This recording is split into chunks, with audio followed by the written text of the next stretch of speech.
பிரியமானவர்களே, ஆழமான வேத சத்தியத்தை அறிந்து கொள்ள இந்த சேனலை சப்ஸ்கிரைப் செய்து பெல் பட்டனை கிளிக் செய்து கொள்ளுங்கள். தொடர்ந்து நாங்கள் வெளியிடும் எல்லா வேத ஆராய்ச்சி சத்தியங்களும் உங்களுக்கு வந்தடையும். கேட்டு மற்றவர்களோடு கூட பகிர்ந்து கொள்ளுங்கள்.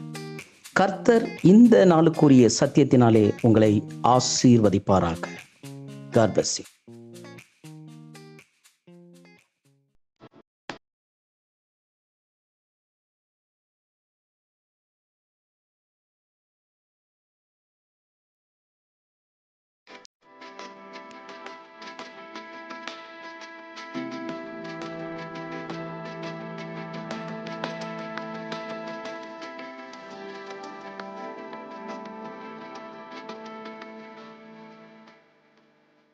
பிதாவாகிய தேவனாலும் நம்முடைய கர்த்தராகிய இயேசு கிறிஸ்துவினாலும் உங்களுக்கு கிருபையும் சமாதானமும் உண்டாவதாக. இந்த நாளிலும் தேவனுடைய வார்த்தையை பகிர்ந்து கொள்ளும்படியாக அவர் செய்த பெரிதான கிருபைகளுக்காக அவரை நன்றியுள்ள இருதயத்தோடு கூட துதிக்கிறேன். எத்தனை பேர் இந்த காலை வேளையில சந்தோஷமா இருக்கிறீங்க? சந்தோஷமா இருக்கிறவங்க ஒரு ஆமென் சொல்லுங்களா பாப்போம். கர்த்தருக்குள் சந்தோஷமா இருப்பதே நம்முடைய பெலன் என்று வேதம் சொல்லுகிறது. ஆகினால் சத்தியத்தை எப்படி தாங்க கேட்கணும்? வீட்டில் 1008 பிரச்சனை வச்சுட்டு உம்முன்னு உட்காரக்கூடாது. சந்தோஷமாய் நாம் கேட்க வேண்டும். ஏன்னா இந்த உலகத்திலேயே சந்தோஷத்தை கொடுக்கக்கூடிய ஒரு நேரம் எதுன்னா தெய்வம் நம்மோடு கூட பேசுகிற நேரம். விளங்குதுங்களா? அவர் நம்முடைய இருதயத்தை புரிஞ்சுக்கிட்டு நம்ம பிரச்சனை என்னன்னு இதை அறிஞ்சிக்கிட்டு தெளிவாக நம்மோடு கூட பேசுறது யாருன்னா நம்முடைய தெய்வம் மட்டும்தான். ஏன்னா ஒவ்வொருத்தருக்கும் ஒருவருடைய இருதயத்தில் ஏக்கம் இருக்கும் இல்லையா? ஒருத்தருக்கு ஒரு பிரச்சனை. உங்கள் பிரச்சனைகள் எல்லாம் சாட்சியாக சொல்லுன்னா 2 நாள் ஆகும் இந்த சர்ச்சை முடிகிறதுக்கு. அவ்வளோ விஷயங்கள் எல்லாருக்கும் இருக்குது. ஆனால் அவை எல்லாவற்றுக்கும் ஒரே நேரத்தில் நமக்கு தீர்வு கொடுப்பது தான் செய்தி. தேவன் நம்மோடு கூட பேசுறது. அதனால்தான் வேதத்தினுடைய வார்த்தையை ஜீவனுள்ள வார்த்தைன்னு சொல்கிறாங்க. இந்த வார்த்தையை கேட்கும் போது ஒரு ஜீவன். நம்முடைய பிரச்சனைக்கு நம்ம வீட்டுக்கு போய் சேர்றதுக்கு முன்னாடியே தீர்வை இங்கே கொண்டு வந்து கொடுத்துருது. புரியுதுங்களா?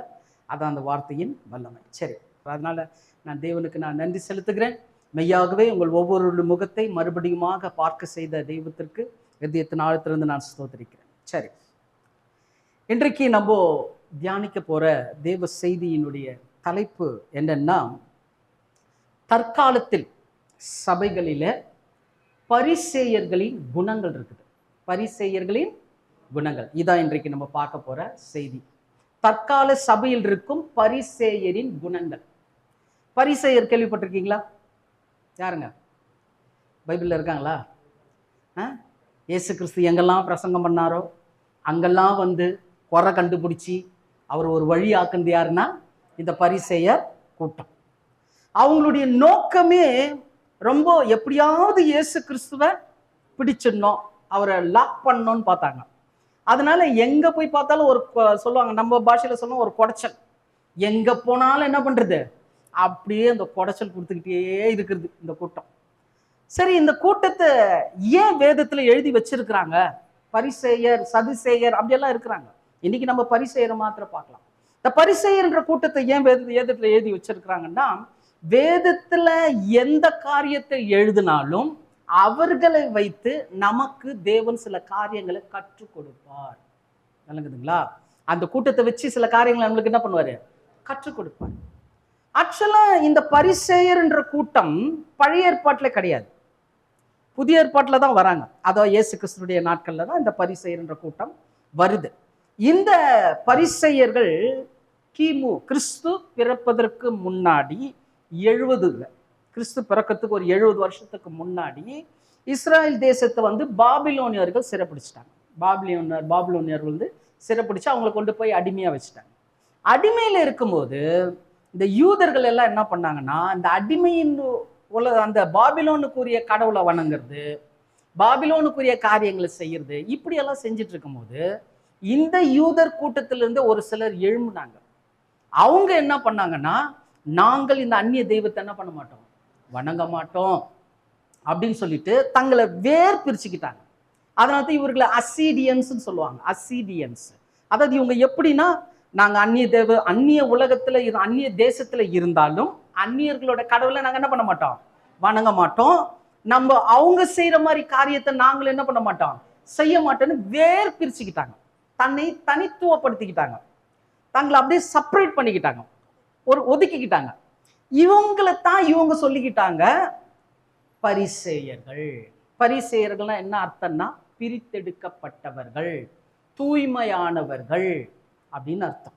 தேவனுக்கென்று பிரித்தெடுக்கப்பட்டவர்கள், தூய்மையானவர்கள், யூத வேதத்தின் மேல வைராக்கியமா இருக்கிறவங்க.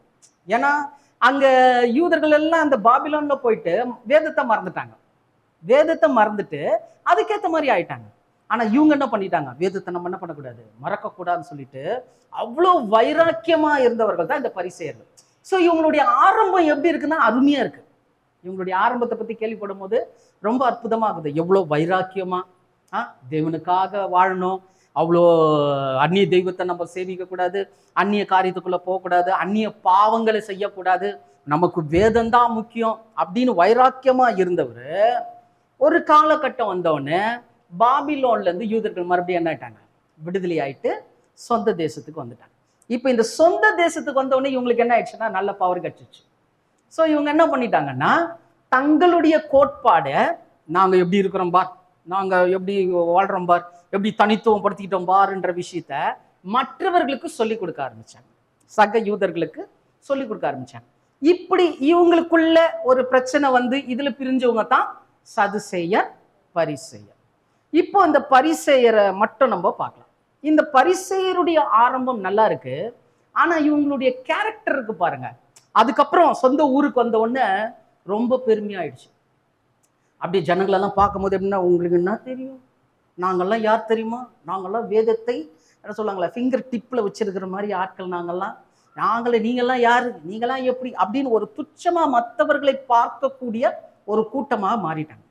இப்ப இந்த கூட்டத்துல தான் யார் வந்தாரு, இயேசு கிறிஸ்து வந்த உடனே இயேசு கிறிஸ்துவ கூட இவங்க எப்படி பார்க்க ஆரம்பிச்சிட்டாங்கன்னா சர்வசாதாரணமா பார்க்க ஆரம்பிச்சிட்டாங்க. ஆக்சுவலா இவங்களுக்கு தெரியும், வேதத்தை படிச்சவங்க, இந்த வேதத்துல சொல்லி இருக்குது யாரு இஸ்ரவேலை ரட்சிக்க வரணும், மெஸ்ஸியா வரணும், இயேசுன்றவர் வரணும்ன்றது தெரியும். இயேசுவும் வந்துட்டாரு. இவங்களுக்கு வேதத்தின் அடிப்படையில இவர் தானே கிளியரா தெரிஞ்சிடுச்சு. ஆனா இவங்களுடைய அந்த மகிமை இருக்குது இல்லையா, சிலர்லாம் எப்படின்னா ஒரு பெரிய போஸ்டிங்ல உக்காந்துட்டு திடீர்னு ஒண்ணுமே இல்லாம இருந்தா முடியாது அவங்களால. நாங்க இப்படி இருந்துட்டோம், நாங்க எப்படி இறங்கி போறது, அந்த மாதிரி இவங்க இறங்கி வரல.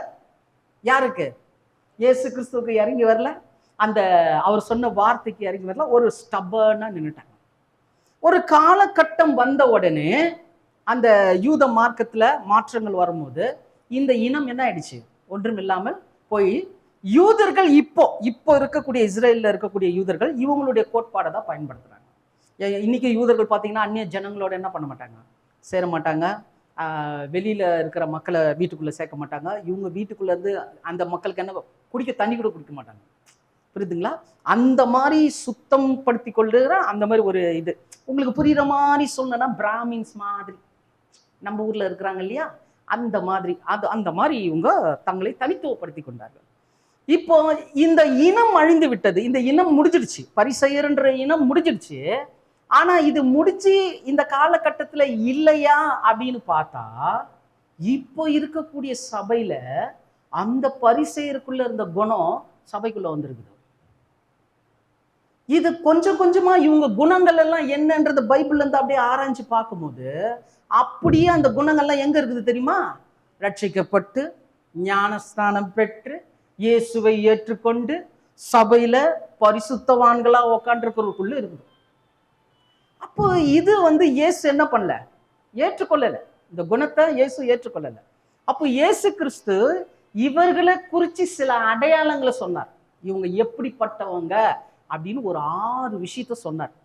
இப்ப நமக்கு என்ன, நீங்க பார்க்கலாம், ஏதோ ஒரு நாளைக்கு வந்திருக்கிற ஏதோ புரியுற மாதிரி ஒரு நல்ல வார்த்தை காதுல போடுவேன்னு பார்த்தா பரிசேயர்கிட்ட போயிட்டேன், எங்களுக்கு ஏதாவது ஒண்ணு கிடைக்கும்னு பார்த்தா சம்மந்தம் இல்லாம வர்ற மாதிரி இருக்குதேன்னு தோணுதா இல்லையா? ரொம்ப சந்தோஷம். என்னன்னா ஒரு பெற்றோர்கள் தன் பிள்ளைங்க எப்படி இருக்கணும்னு விரும்புவாங்க, நல்லா இருக்கணும், நல்லவர்களா இருக்கணும், அவங்கள மாதிரி இவங்க இருக்கக்கூடாது. புரியுதா? அவனை மாதிரி நீ என்ன பண்ணக்கூடாது, இருக்கக்கூடாது. அப்போ சொல்லி சொல்லி வளர்க்குறோம், கற்றுக் கொடுக்குறோம். இந்த மாதிரி எல்லாம் செய்யாதப்பா, இந்த மாதிரி பண்ணாதப்பா அப்படின்னு சொல்லி கொடுக்குறோம். ஏன்? அந்த பிள்ளை நல்லபடியா வளரணும். நீங்களும் நானும் கடவுளுடைய பிள்ளைகள். இப்ப நமக்கு கர்த்தர் கற்றுக் கொடுக்குறாரு என்னன்னா, பரிசேயன மாதிரி இருக்காத. அந்த குணம் முடிஞ்சு போச்சு. ஆனா இப்ப என்ன இருக்குது, அது தலை தூக்குது. அது தலை தூக்கும் பொழுது அந்த இடத்துல என்ன ஆகுதுன்னா, சத்திய அறிவு வரல, அன்பு போயிடுச்சு, அந்த ஒருமித்து இருக்கிறன்ற குணம் வரல. நீ போ நான் போ, நீச்சி நாச்சின்னுவாங்க பாருங்க, அந்த மாதிரி ஆயிப்போச்சு. இவ்வளோ அப்போ வெளிப்படுத்தின விசேஷத்தை நீங்க வாசித்து பார்த்தீங்கன்னா 7 சபையை குறித்து பேசுவார் இயேசு. பேசும்போது மேஜரா ஒரு கம்ப்ளைண்ட் வைப்பார். என்ன தெரியுமா?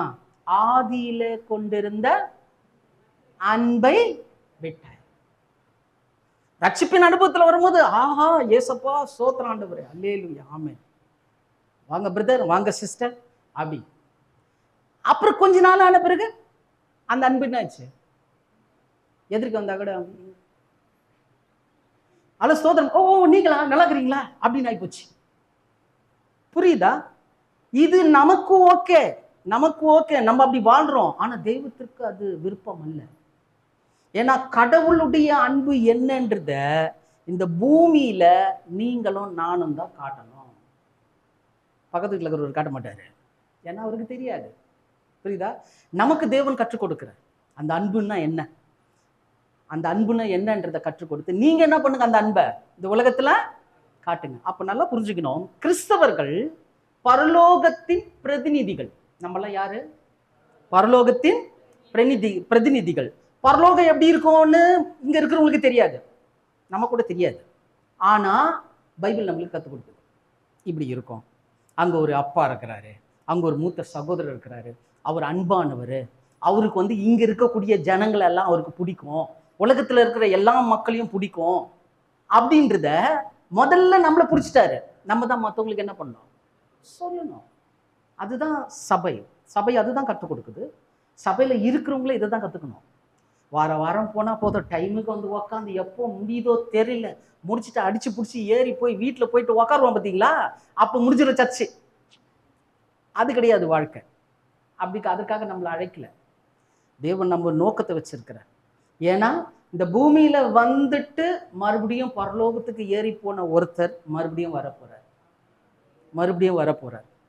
அவர் வருவதற்கு நேர சில அடையாளங்களை சொன்னார். வருவதற்கு சில அடையாளங்களை சொன்னார். நான் எப்ப வருவேன்? திருடனை போல வருவேன். நான் வரும்போது என்ன நடக்கும் அப்படின்னு ஒரு அடையாளங்களை சொன்னார். அப்படி அவர் சொன்ன அடையாளங்கள் எல்லாமே பைபிள்ல 75% நிறைவேறிடுச்சு. வேதத்தை ஆராய்ந்து பார்க்கும்போது இதெல்லாம் எவ்வளவு வேகமா நிறைவேறுதுன்னா அவ்வளவு வேகமா நிறைவேறுது. யாருக்கு தெரியும்? அடுத்த 5 ஆண்டுகள்ல எது வேணாலும் நடக்கலாம், எது வேண்டுமானாலும் நடக்கலாம், எப்படி வேண்டுமானாலும் நடக்கலாம். ஆனா நம்ம அந்த அறிவை பெற்றுக்கொள்ளணும். இது கடைசி காலம். இந்த காலகட்டத்தில் நம்ம எப்படி இருக்கணும்? ஏதோ வந்த போன இல்ல, தேவன் நம்ம இடத்துல மாற்றத்தை எதிர்பார்க்கிறார். உங்கள் மாற்றம் மற்றவங்க சொல்லணும், முன்ன மாதிரி இல்லைங்க, முன்ன மாதிரி இல்லை, மாறிட்டாங்க. இந்த மாற்றத்தை தேவன் விரும்புகிறார். சரியா விளங்குதா? அந்த மாற்றத்தை தான் இங்க பார்க்கணும். இந்த பரிசேயர்கள், ஆக்சுவலா இந்த பரிசேயர்களுடைய ஆரம்பம் ரொம்ப அருமையா இருந்தது. ஜனங்கள் எல்லாம் வேறு பிரிச்சாங்க, பரிசுத்தவான்களா காண்பிச்சுட்டாங்க, நிறைய விஷயங்களை செஞ்சாங்க. சில வசனங்களை நான் கொடுக்குறேன், நீங்க குறித்து வைத்துக் கொள்ளுங்க. எல்லாத்தையும் படிக்கணும்னு அவசியம் இல்லை. குறிப்பா இப்ப ஐயா சொன்னார் இல்லையா, இதுல கவுன்சிலிங்ல என்ன சொன்னாரு? உபவாச ஜெபம் இங்க நடக்குது.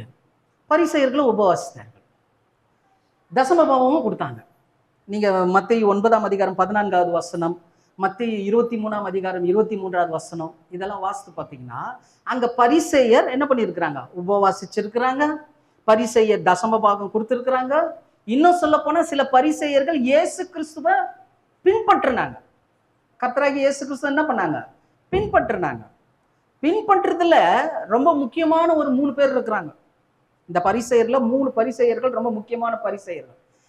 இன்னும் சொல்ல போனா இன்னைக்கு நீங்களும் நானும் தேவனுடைய ஆலயமா இருக்கிறோம்னா, பவுல் சொன்னார்ல, நீங்களே தேவனுடைய ஆலயம் சொன்னாரு. அந்த ஆலயத்துக்குரிய பரிசுத்தவான்களா இருக்கிறதுக்கு ஒரு பரிசேயன் ஒரு காரணம். ஒரு பரிசேயன் காரணம். யார் அந்த பரிசேயன் நினைக்கிறீங்க? தேவன் ஏன் பரிசேயர்? ஒரு மனுஷர் மூலமா தான் நம்ம ரட்சிப்புல வந்தோம். இன்னைக்கு உலகத்துக்கு இந்த புறஜாதியாருக்கெல்லாம் அவர் மூலியமா தான் ரட்சிப்பு கிடைச்சது. யார் மூலியமா? ஒரு க்ளூ கொடுக்கிட்டா, பைபிள்ல புதிய ஏற்பாடுல 14 புத்தகத்தை எழுதி இருக்கிறார் அவர். பவுல் இருந்துங்களா? அப்போஸ்தலனாகிய பவுல் ஒரு பரிசேயன். அது வாசிக்க, அப்போஸ்தலர் 23ஆம் அதிகாரம் 6வது வசனம். அப்போஸ்தலர் 23:6.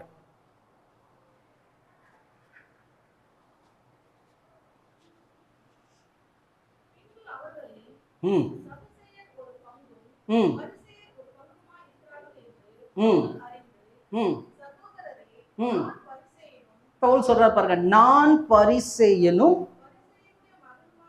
பரிசேயனுடைய மகனுமாய் இருக்கிறேன்.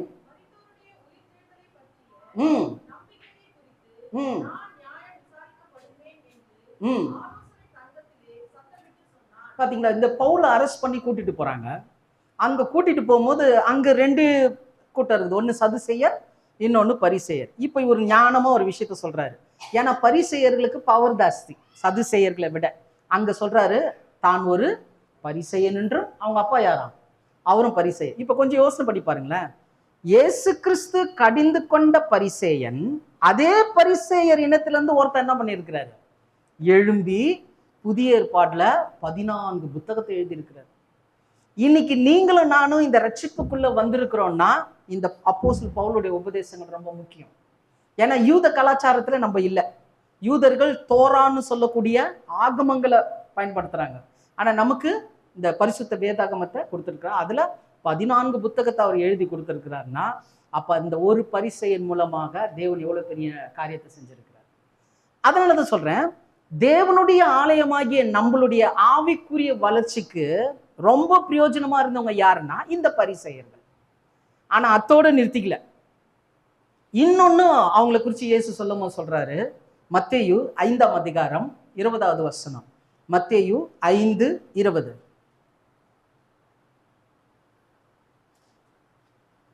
மத்தேயு 5ஆம் அதிகாரம் 20வது வசனம்.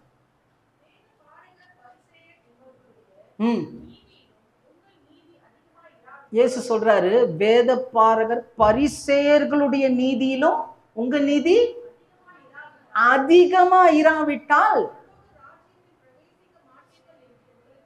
பாத்தீங்களா எவ்வளவு கிளியரா இயேசு சொல்லி இருக்கிறாரு? எப்பா, நீ பரிசேயர்னு சொல்ற, இந்த பரிசேயருடைய நீதியை விட உன் நீதி என்னவா இருக்கணும்?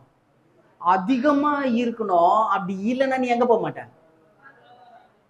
பரலோக ராஜ்யத்துக்கு போக மாட்டேன்ட்டார். அதுல பிரவேசிக்க மாட்டீங்க. அப்போ இந்த பரிசேயர்களை குறிச்சு நம்ம தெரிஞ்சுக்கணுமா வேணாவா? ஏன்னா பரலோகத்துக்கு போறதுக்கே இவனை முன்னாடி வச்சுட்டாரு ஆண்டவர். பாரு, இவனை காட்டில நீ எப்படி இருக்கணும்? வித்தியாசமா இருக்கணும், அதிகமா இருக்கணும்னா இப்ப அவனை பத்தி தெரிஞ்சாதானே நம்ம அந்த மாதிரி இருக்கிறோமா இல்ல வேறுபட்டு இருக்கிறோமா? இல்லைங்கதா? நம்மளுடைய குணம் பரிசேயர் குணர் மாதிரி இருக்குதா இல்ல வேறுபட்டு இருக்குதா? அதை தான் இன்னைக்கு பார்த்துக்கணும். நம்முடைய குணம் பரிசேயர் குணத்துக்கு ஏற்ற மாதிரி இருக்குதா இல்ல வேறுபட்டு இருக்குதா? பரிசேயர் குணம் மாதிரி இருந்துச்சுன்னா எங்க வர முடியாது? பரலோகத்தின் ராஜ்யத்துக்கு போக முடியாது, உட்காந்து ஆளுகை செய்ய முடியாது. இல்லைங்கதா? ஆனா நம்ம குணம் மாறி இருந்தா தேவனுக்கு நம்ம நன்றி சொல்லணும். ஒருவேளை மாறாம இருந்தா இன்னைக்கு மாத்திக்கணும். புரியுதுங்களா? மாறலன்னா என்ன பண்ணோம்? சப்தத்தையே காணோம். ஆமா, மாத்திக்கணும். ஏன்னா இது எங்க போறதுக்கு?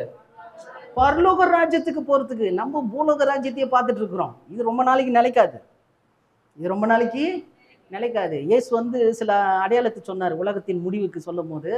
அது சொன்னாரு, ஒரு இடத்துல பூகம்பம் வரும், ஒரு இடத்துல மழை பெய்யும், ஒரு இடத்துல வெள்ளம் வரும், ஒரு இடத்துல அக்கினி வரும், ஒரு இடத்துல நிலநடுக்கம் வரும், யுத்தம் வரும் அப்படின்னு ஒன்று ஒன்றா சொன்னார். கடைசி காலன்றதுக்கு என்ன அடையாளம் தெரியுமா? சொன்னதெல்லாம் ஒரே டைம்ல நடக்குது. உலகத்துல ஒரே டைம்ல நடக்குது. நீங்க காலையில நியூஸை திறந்தீங்கன்னா சன் டிவியை தான் பார்ப்பீங்க. நீங்கள்லாம் கொஞ்சம் உலக நியூஸை கொஞ்சம் கேளுங்க. உலக நியூஸ்ல போனா எங்கேயோ ஒரு பகுதியில ஒரு கூட்டம் அழிந்து கொண்டு இருக்கிறது. அது மழையினாலேயோ வெயில்னாலேயோ இல்ல ஏதாவது ஒரு அழிவுனால ஜனங்க என்ன தான் ஆயிட்டு இருக்கிறாங்க? அழிஞ்சிட்டு தான் இருக்கிறாங்க. அப்ப இயேசு கிறிஸ்து சொன்ன தீர்க்க தரிசனம் நிறைவேறுதில்ல. அப்ப நிறைவேறும்போது நம்ம என்ன பண்ணிக்கணும்? உஷாரா இருக்கணும். இயேசு சொன்னது நடக்குதுப்பா, அப்ப நடக்கும்போது நம்ம என்ன பண்ணிடணும்? கொஞ்சம் மாத்திக்கணும். ஏன்னா அடுத்தது அவர் எப்ப வருவாருன்னு தெரியாது. திடீர்னு வந்து நிப்பாரு, தெரியாது. சர்ச்சை முடிச்சுட்டு வெளியே போகும்போது கூட வந்து நிக்கலாம். புரியுதா? விளங்குறதுக்கு சொல்றேன். திடீர்னு வீட்டுல யாராவது திட்டிக்கிட்டே இருக்கும்போது வந்து நிக்கலாம். திடீர்னு நல்லா சினிமால பார்த்து கை தட்டுவீங்க பாருங்க, அப்போ கூட வந்து நிக்கலாம். விளங்குதா? அப்ப நம்ம எப்படி இருக்கணும்? ஆயத்தமா இருக்கணும். புரியுதுங்களா? ஆயத்தமா இருக்கணும். அப்ப இந்த ஆயத்தத்துக்கு உறுதுணையா இருக்கிறது தான் பைபிள். இது கத்துக் கொடுக்குது. எப்பா உஷாரா இரு. ஒவ்வொரு வாரமும் எங்களை வர வச்சு உங்களுக்கு கத்துக் கொடுக்குது. பாரு, இது நடக்குது, இது நடக்குது, இப்படி இரு, வாழ்க்கையில இப்படி மாத்திக்கணும், சில நன்மை தீங்களும் இருக்கிறத கற்றுக் கொடுக்குது. சரிங்களா? சரி, இப்போ இந்த பரிசேயரை குறிச்சு இவங்களுடைய குணம் இயேசு கிறிஸ்து என்ன பண்றாரு? இவர்களை காட்டிலும் நம்ம என்னவா இருக்கணுமா? பெஸ்டா இருக்கணும், அதிகமா இருக்கணும்ட்டாரு. அப்ப இவங்க எப்படி இருக்கிறாங்க, இவங்க எப்படிப்பட்டவங்களா இருக்கிறாங்கன்றத நம்ம அங்க போக முடியாது, நம்ம அவங்க கிட்ட கத்துக்க முடியாது. ஆனா இயேசு கத்துக் கொடுக்குறாரு அவங்க எப்படிப்பட்டவங்களா இருந்தாங்கன்றத. ஒரு 6 காரியத்தை உங்கள் மத்தியில வைத்து முடிக்கிறேன். 6 காரியம். விளங்குதா? மூஞ்செல்லாம் நல்லதா இருக்குது, கர்த்தருக்கு ஸ்தோத்திரம். 6 சிலர்லாம் அதிர்ச்சியை காட்டாங்க. 6 தான். புரியுதா? 6 தான். சீக்கிரமா என்ன முடிச்சிடலாம். வருது ஆடிக்கு ஒரு வருஷம், அமாவாசைக்கு ஒரு தடவை, இதுல எல்லாத்தையும் தூக்கின்னு வந்து ஒரே அடியா திணிச்சிட்டு போவோம். இல்லை, 6 தான். ரொம்ப சீக்கிரமா நம்ம முடிச்சிடலாம். சரி, இப்போ இவர்களை குறித்து இவர்கள் தங்களை என்ன சொல்லிக்கிட்டாங்க? பரிசுத்தவான்கள், நாங்கள் இந்த உலகத்திலிருந்து வேறு பிரிக்கப்பட்டவர்கள் அப்படின்னு தங்களை பிரிச்சுக்கிட்டாங்க இல்லையா? கொஞ்சம் நிதானிச்சா சபை கூட அப்படிதான் இருக்குது. வாசிங்க 1 தெசலோனிக்கேயர் 4ஆம் அதிகாரம் 7வது வசனம். 1 தெசலோனிக்கேயர் 4:7.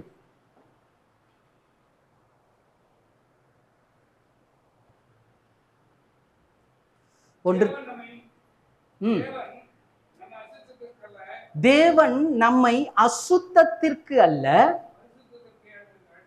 எத்தனை பேர் ஆமென் சொல்றீங்க? பவுல் சொல்றாரு, தேவன் நம்மை அசுத்தத்திற்கு அல்ல பரிசுத்தத்துக்கு என்ன பண்ணாராம்? அழைச்சிருக்கிறாரா. 1 தெசலோனிக்கேயர் 4:7. விளங்குதா? அப்போ நீங்களும் நானும் ஏன் ரட்சிக்கப்பட்டிருக்கிறோம் அப்படின்னா அசுத்தத்துல இருக்கிறதுக்கு இல்ல. எதுக்கு இருக்கணும்? பரிசுத்தத்துல இருக்கிறதுக்காக உங்களை என்னையும் அழைச்சிருக்கிறார். சரியா? அப்போ அதனால்தான் முன்னாடியே சொல்லிட்டாரு, அவங்க தங்களை பரிசுத்தமானு சொல்லிக்கிட்டாங்க. ஆனா இங்க தேவன் நம்மள என்ன சொல்றாருன்னா, உன்னை நான் அழைச்சத பரிசுத்தத்துக்கு தான் அழைச்சிருக்கிறேன். அப்போ அவங்களுடைய கேரக்டர், அந்த குணம் எப்படிப்பட்டதுன்றது ரொம்ப முக்கியம். சரி, இந்த 6 காரியத்துல ஒவ்வொன்றாக நம்ம பார்க்கலாம். முதலாவது காரியம், தற்கால சபையில இருக்கக்கூடாத பரிசேயரின் குணங்கள். சரியா? முதல் காரியம் மத்தேயு 15ஆம் அதிகாரம் 8. வாசிங்க. மத்தேயு 15 7, 8 கூட வாசிங்க. 15ஆம் அதிகாரம் 7, 8. என்ன சொல்றாரு? எடுத்தவொன்னு என்ன வருது? மாயக்காரரே.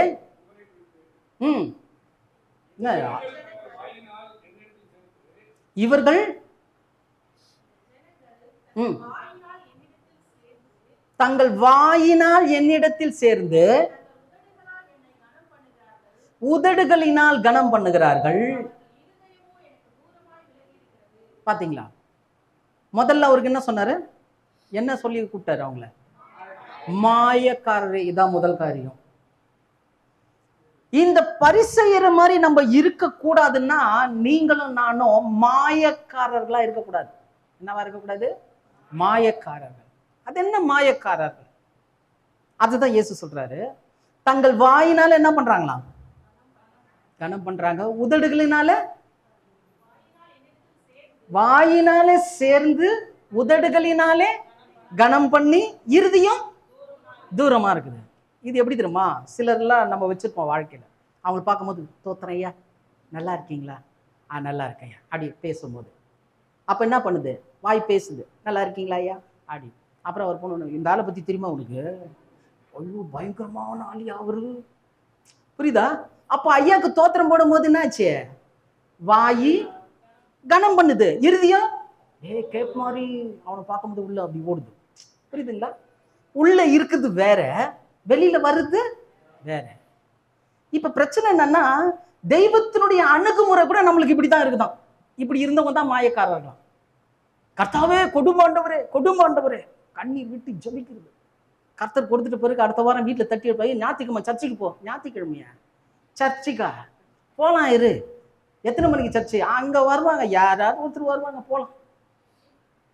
புரியுதா? அப்ப என்ன ஆயிடுச்சு? தங்கள் உதடுகளினால சோத்திராண்டவரே ஏசப்பா ஏசப்பா ஏசப்பா கணம்.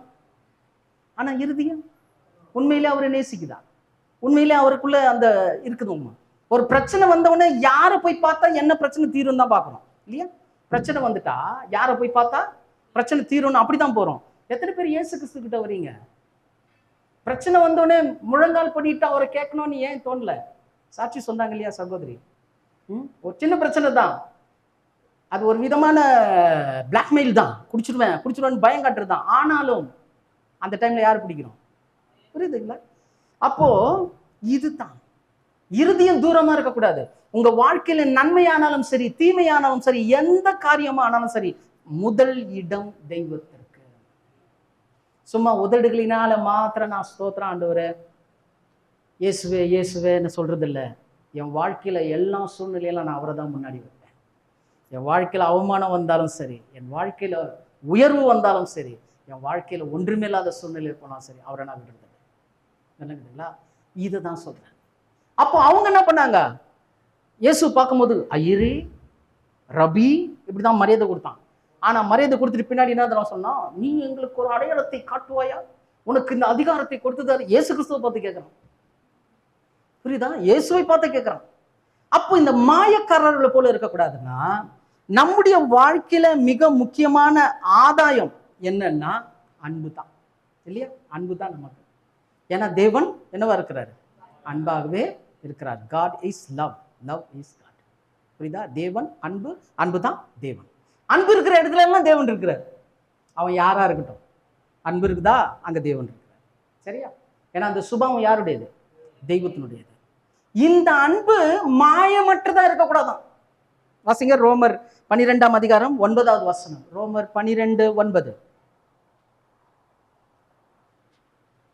12:9. மாயமற்றதா இருப்பதாக. பாத்தீங்களா? தீமையை வெறுத்து நன்மையை பற்றி கொண்டிருக்க. மாயமற்றதா இருக்கணும். ஏதோ ஆண்டவர் என்ன ஆசீர்வதிச்சா, ஆண்டவர் என்ன உயர்த்தினா, சிலர்லாம் சொல்லுவாங்க ஆண்டவரே நீங்கள் இதை கொடுத்தால் நான் ஞானஸ்தானம் எடுத்துக்கிறேன் ஆண்டவர். சில சொல்றாங்க ஏன்பா ஞானஸ்தானம் எடுக்கல? இல்லை கல்யாணம் ஆகல, கல்யாணம் ஆயிடுச்சுன்னா ஞானஸ்தானம் எடுத்துக்கிறேன். வீடு கட்டல, வீடு கட்டினா ஞானஸ்தானம் எடுத்துக்கிறேன். குழந்தை பிறக்கல, குழந்தை பிறந்தா ஞானஸ்தானம். என்ன இது? புரியுதா? இது ஏதாவது ஒரு ரிக்வயர்மெண்ட் வைக்கிறது வச்சு அது நடந்தா நான் என்ன பண்றேன்? எடுத்துக்கிறேன். அது என்ன அன்பு? ஆண்டவர் என்ன பண்ணுவாரு? நீ ஞானஸ்தானம் எடு, அப்புறம் நான் கொடுக்குறேன். என்ன ஆகும்? அவர் தருவார்னு இவன் உக்காண்டிருப்பான், இவன் எடுப்பான்னு அவர் உக்காண்டிருப்பாரு. கடைசியில தாத்தா புல்புல் தாத்தாவா இடுவாரு. என்னங்க கல்யாணம் ஆச்சா? போச்சிங்க. ஞானஸ்தானம் எடுத்தியா? இல்லைங்க, போ. இதெல்லாம் ரிக்வயர்மெண்ட். மெய்யான அன்பு எதிர்பார்ப்பு கேட்காது, கொடுக்கத்தான் செய்யும். புரியுதா? மெய்யான அன்பு எதிர்பார்க்காது, கொடுக்கும். இயேசு நம்ம கிட்ட ஏதாவது எதிர்பார்த்தாரா? மாசம் மாசம் ஏதாவது ஒன்று கொண்டு அனுப்பிச்சு விட்டுருங்க பரலோகத்துக்கு, புக் பண்ணி அனுப்பிச்சிருங்க கேட்குறாரா? இல்லை இதை கொடு அதை கொடு. யாராவது உங்களை ரட்சிப்புக்கு பணம் கேட்டாங்களா? நீங்கள் மனம் திரும்பணும்னா இத்தனை லட்சம் கொடுக்கணும்னு சொல்லி கேட்டாங்களா? இல்லை, இலவசம். ஏன் தெரியுமா? நம்ம கிட்ட எதுவுமே எதிர்பார்க்காம அவருக்குள்ள இருக்கிறத நமக்கு கொடுத்தாரு. இதுதான் தெய்வத்தினுடைய அன்புன்றதை நமக்கு கற்றுக் கொடுத்தாரு. இப்போ அவரை ஏற்றுக்கொண்ட நமக்குள்ளே என்ன அன்பு இருக்கணும்? மாயமற்ற அன்பு இருக்கணும். புரியுதுங்களா? மாயமற்ற அன்பு எந்த இடத்துல நீங்க விதைக்கிறீங்களோ அந்த இடத்துல உங்களுக்கு எது தப்பா நடந்தா கூட பரவாயில்ல, விட்டுருங்க. ஆனா அதனுடைய பின்விளைவு இருக்குது பாருங்க, ரொம்ப ஆசீர்வாதமா இருக்கும், மிகப்பெரிய ஆசீர்வாதமா இருக்கும். அதனால்தான் மாயமற்ற அன்பு இருக்கணும். இது மாயக்காரர்கள் எப்படின்னா ஆளுக்கு ஏத்த மாதிரி அன்பு. அது முன்னாடி சொன்னேன், ஆளை பார்க்கும்போது தோத்திரையா, பின்னாடி போனோம்னா ஆத்திரையா, அந்த மாதிரி கிடையாது. இது எப்படின்னா மாயமற்ற ஒரு அன்பு இருக்கணும். அதே நேரத்தில் மாயமற்ற தாழ்மை கூட இருக்கணுமா. அது வாசிங்க. கொலோசியர் 2ஆம் அதிகாரம் 23வது வசனம். கொலோசியர் 2:23.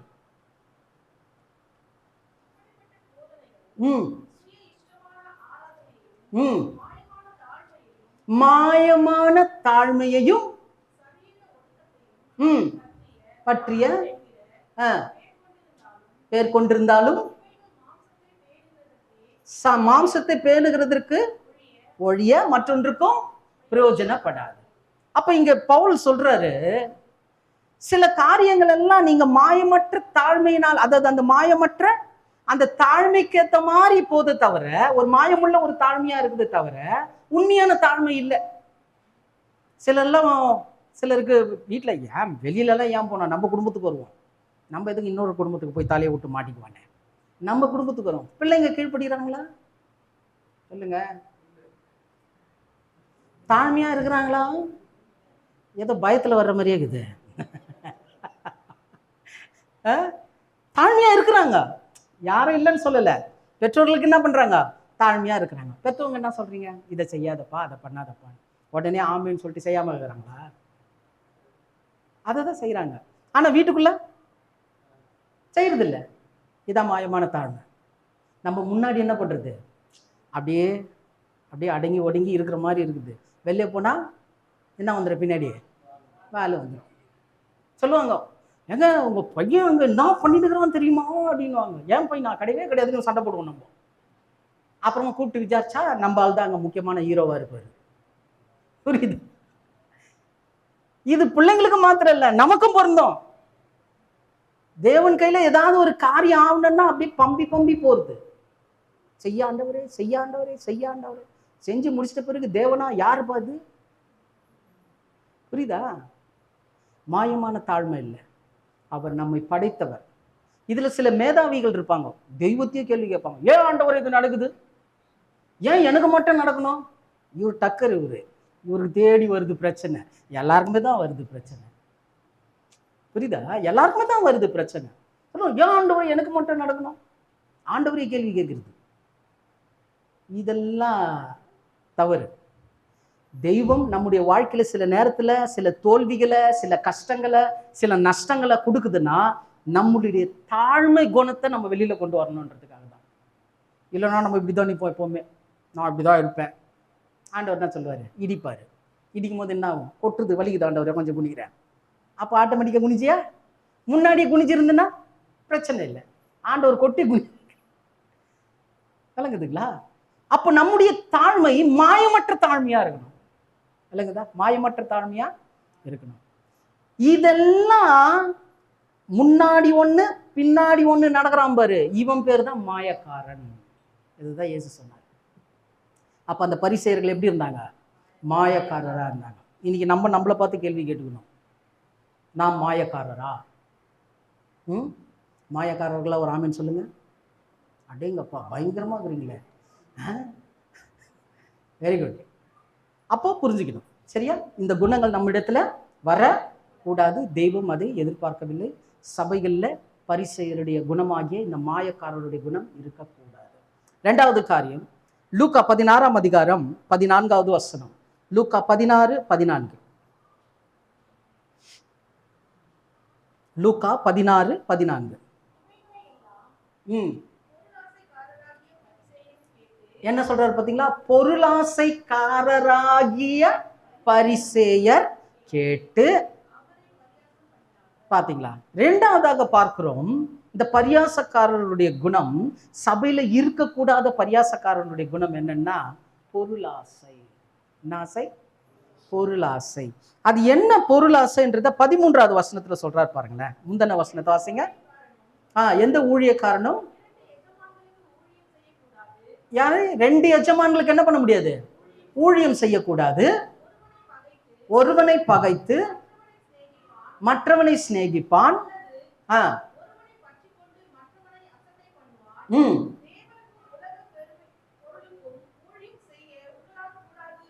பாத்தீங்களா? 2 எஜமானுக்கு என்ன பண்ண முடியாதான்? வேலை செய்ய முடியாது. அந்த 2 எஜமான் யாருன்றதான் கீழே சொல்றாரு. உலகமும் தேவனும். உலக பொருள் தேவனுக்கும் என்ன பண்ண முடியாது? ஊழியம் செய்ய முடியாது. அப்ப பொருளாசைக்காரராகிய பரிசேயர்னும் போது நீங்களும் நானும் ஒண்ணு உலகத்துல இருக்கணும், இல்லை யாருக்குள்ள இருக்கணும்? தேவனுக்குள்ள இருக்கணும். ரெண்டா இருந்தா ஆமா பிரச்சனை தான். அதனால தான் இயேசு சொன்னார் வெளிப்படுத்தல சொல்லும் போது, ஒண்ணு என்னவா இருக்கணும்? அனலாயிரு, இல்ல குளிராயிரு.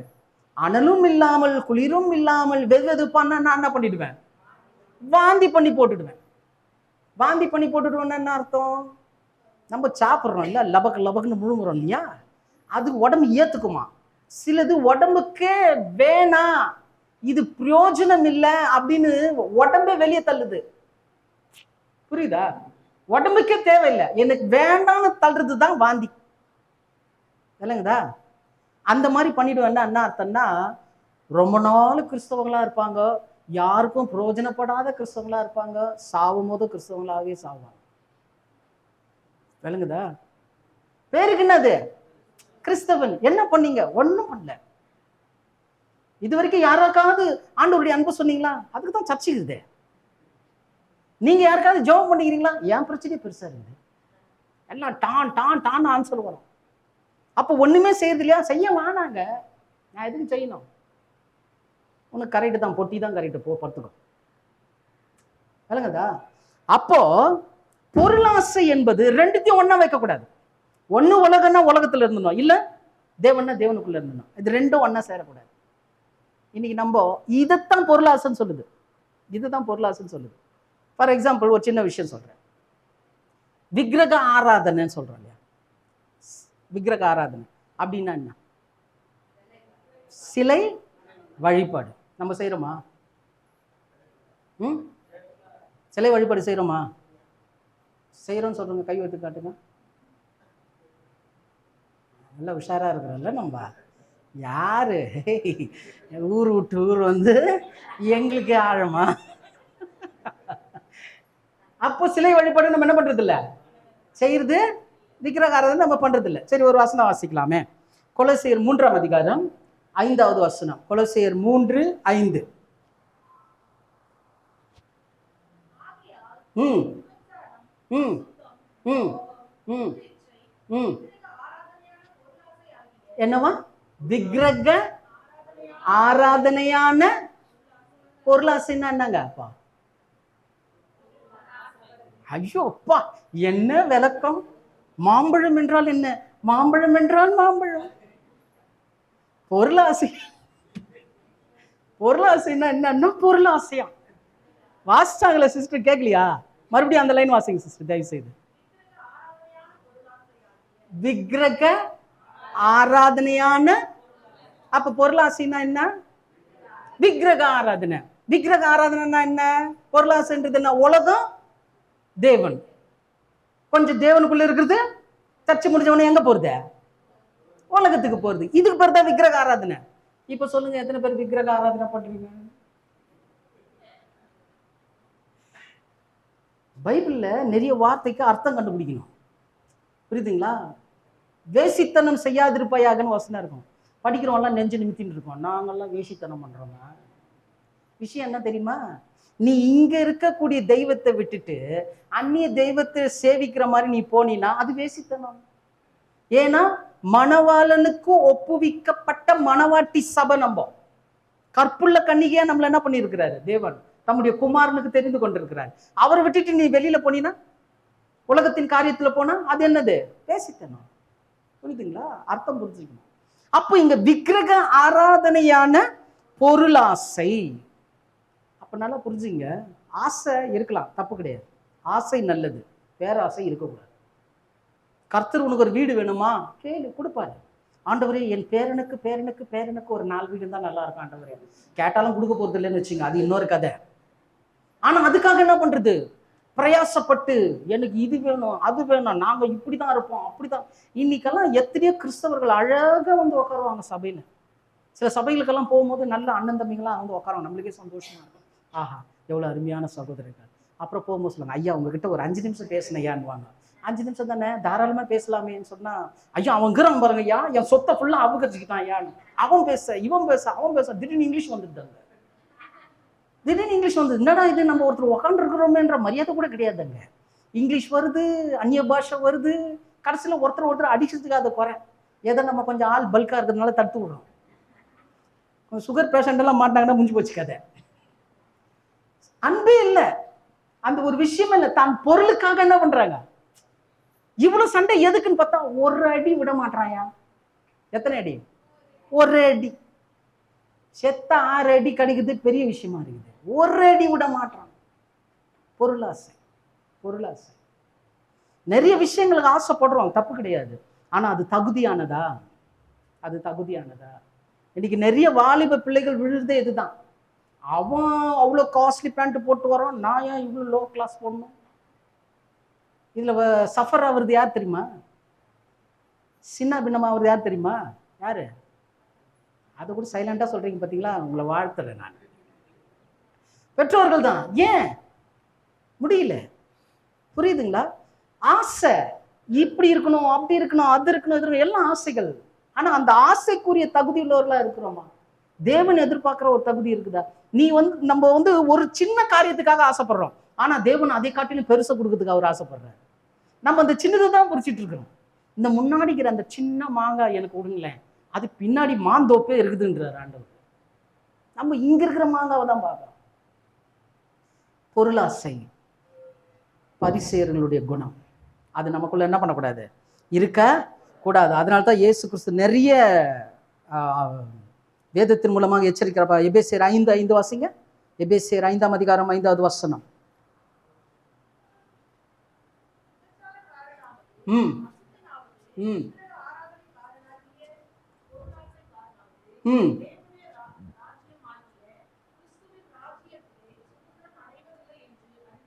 பாத்தீங்களா? பொருளாசைக்காரனா இருந்தா எதுல சுதந்திரிக்க முடியாதான்? கிறிஸ்துவனுடைய ராஜ்யமாகிய தேவனுடைய ராஜ்யத்துல என்ன பண்ண முடியாது? பண்ண முடியாது. அப்ப ரொம்ப ஜாக்கிரதையா இருக்கணும். இன்னொன்னு கூட லூக்கா 12:15 வாசிங்க. லூக்கா 12:15, 12ஆம் அதிகாரம் 15வது வசனம்.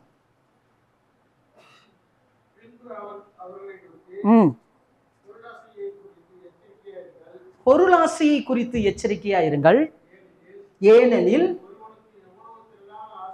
ஒருவனுக்கு எவ்வளவு திரளான ஆஸ்திகள் இருந்தாலும் அது என்னவெல்லாம் உண்மைதானே? உண்மைதானே? என்னதான் நம்ம ஆஸ்தி பாஸ்தி எல்லாத்தையும் சேர்த்து வச்சா அனுபவிக்கிறது யாரு? பின்னாடி வருவங்க தான். இவரு சொல்லுவார், நான் உழைச்சு உழைச்சு ஓடா போயிட்டேன். அப்ப நீ மண்ணுக்கு போறது தான் கரெக்ட். புரியுதா? உழைச்சு என்ன பண்ணிட்ட? ஓடா போயிட்ட. கடைசியில் எங்க போற?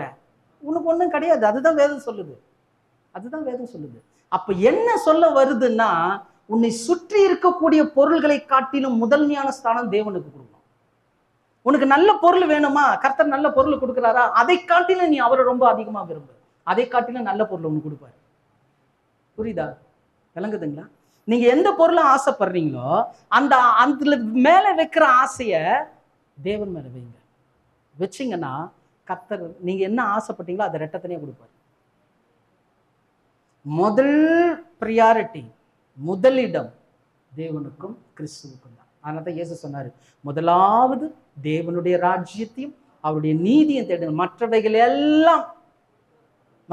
எல்லாம் சேர்த்து கூட கொடுக்கப்படும். அப்போ இந்த காரியத்தை நம்ம தெளிவா புரிந்து கொள்ள வேண்டும். அதனாலதான் இந்த பொருளாசையை வெறுக்கும் போது என்ன கிடைக்குதான்? நீதிமொழிகள் 28:16 வாசிங்க. நீதிமொழிகள் 28:16. நீதிமொழிகள் 28:16.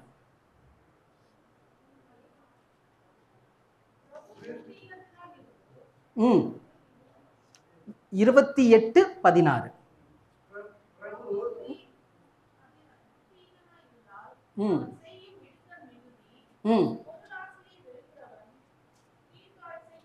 என்னவா? பொருளாசையை வெறுக்கிறவன் என்ன வருமா? நல்லா பாருங்க, நல்லா வீடு கட்டணும், நல்ல காரு பங்களா செழிப்பு எல்லாம் வேணும்னு சொல்லி கேட்குறீங்க கர்த்தர்கிட்ட. எல்லாத்தையும் கொடுத்துட்டு அன்னைக்கு ராத்திரி போயிட்டு சென்றோம்னா ஒருத்தன் அப்படி தானே கேட்டான். ஒரு பேரபிள் சொல்றாரு இல்லையா, ஒரு உவமை சொல்லும் போது அந்த பணக்காரன் சொல்றான், நான் ஆஸ்தியை சம்பாதித்தேன், நான் இப்படி கட்ட போறேன், அப்படி கட்ட போறேன், அது இருக்கும், இப்படி செய்ய போறேன், அப்படி இப்படி நல்லா பிளான் பண்றானா. அப்போ தேவன் சொல்றாரா, எல்லாம் கட்டுப்பா, இன்னைக்கு ராத்திரி உங்க கதை முடிய போகுது. என்ன பண்ண போற? அப்ப பொருளாசை நமக்கு ஜீவன் அல்ல. அப்ப அந்த காரியத்தை வெறுக்கும் போது என்ன கிடைக்குதான்? தீர்க்காயுசு. தீர்க்காயுசுக்கு எங்கெங்கயோ போறோம். சிலர்லாம் சாப்பிட்ற விஷயத்துல கூட அவ்வளவு பாக்குறாங்க. சாப்பிட்ற விஷயத்துல எடுத்தும் போது சொல்றாங்க, அப்படி சாப்பிடாதீங்க, அதை கையில தொடாதீங்க, ஸ்பூன்ல எடுத்து வாயில போட்டு நல்லா மெல்லுங்க, நல்லா மென்னு அதுக்கப்புறம் என்ன பண்ணு, உள்ள இறக்கு. இதுக்கு ஒரு ஃபார்முலா இருக்குதான். வாயில என்ன போடுறோன்றது வயிற்றுக்கு தெரியக்கூடாது. வயிற்றுக்குள்ள என்ன இருக்குது, வாயில போறது வயிற்றுக்கு தெரியக்கூடாது. அந்த மாதிரி சாப்பிட்டால் ஆரோக்கியமா இருக்கலாம்னு ஒருத்தர் எனக்கு ஐடியா சொன்னார். ஒருத்தர் சொன்னார், எவ்வளோ இப்படி இருக்கணும் அப்படி இருக்கணும் ஆதரவு. அவர் செத்து 3 வருஷம் ஆகுது, இறந்து 3 வருஷம் ஆகுது. எல்லாம் குடிக்கிற தண்ணி கூட லொடக்குன்னு முழுங்காதீங்க, வாயில போட்டு கொப்பளிச்சு முழுங்குங்க. ஏன்? உள்ள போனா அடைச்சிக்குமா. புரியுதா? தன் ஜீவனை காக்கிறவன் அதை என்ன பண்ணுவான்? இழந்து போவான். என் நிமித்தம் ஜீவனை காத்து கொள்ளுகிறவன், அது இழக்கிறவன் பரலோக ராஜ்யத்தில் பெற்றுக்கொள்வான். இந்த ஜீவன் ஒண்ணுமே கிடையாதுங்க. இன்னைக்கு நம்மளுக்கு கர்த்தர் இன்னைக்கு இந்த வாழ்க்கை கொடுத்திருக்கிறாருன்னா இதுல தெய்வத்திற்கு நம்ம என்ன திருப்திப்படுத்தணும்? ஆண்டவர் என்ன மகிமைப்படுத்தணும்? ஒரு ஜபமா ஆண்டவர் மகிழ்கிறார். அவரை நினைக்கிறீங்களா? ஆண்டவர் மகிழ்கிறார். அவ்வளவுதான், அவ்வளவுதான். இந்த நாள்ல நீங்க தெய்வத்தை எப்படி திருப்திப்படுத்துறீங்க, எப்படி பிரியப்படுத்துறீங்க, அதுல போக்கஸ் பண்ணுங்க. அதுல நம்ம உன்னுடைய கண்ணோட்டம் இருக்கணும். அப்படி இருந்தா பொருளாசி என்ன பண்ணாது, சாராது. உங்களுடைய இலக்கை சுலபமா அடைஞ்சிடலாம். என்னை பொறுத்த வரைக்கும் ஆசீர்வாதத்தை கேட்டா ஆசீர்வாதத்தை சொந்த இருக்கிறது ரொம்ப ஈஸின்னு தான் நான் சொல்லுவேன். வாழ்க்கையில எல்லாருக்கும் ஒரு இலக்கு இருக்கல, இப்படி ஆகணும் இப்படி ஆகணும், ஈஸியா பெற்றுக்கொள்ளலாம். ஏன் தெரியுமா? ஒரு நாள்ல நீங்க தெய்வத்தை திருப்திப்படுத்த கற்றுக்கொள்ளுங்கள். அது ஜபமா இருக்கலாம், வேத வாசிப்பா இருக்கலாம், உங்களுடைய வாழ்க்கையில நீங்க செய்யற நல்ல காரியமா இருக்கலாம். ஆனா டெய்லியே செய்யணும். நீங்க ரெகுலரா செய்யுங்க. செய்யும் போது தேவன் மாற்றும். சரியா? விளங்குதா? மூன்றாவதாக யோவான் 9ஆம் அதிகாரம் 40-41. யோவான் 9ஆம் அதிகாரம் 40-41.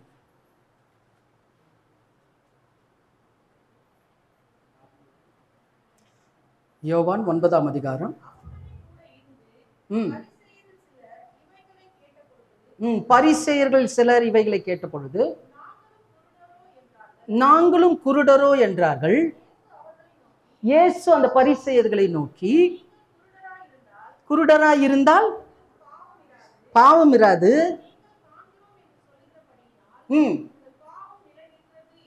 பாத்தீங்களா? மூன்றாவதாக பார்க்கிறோம், காண்கிறோம் என்கின்ற குருடர். என்னவா?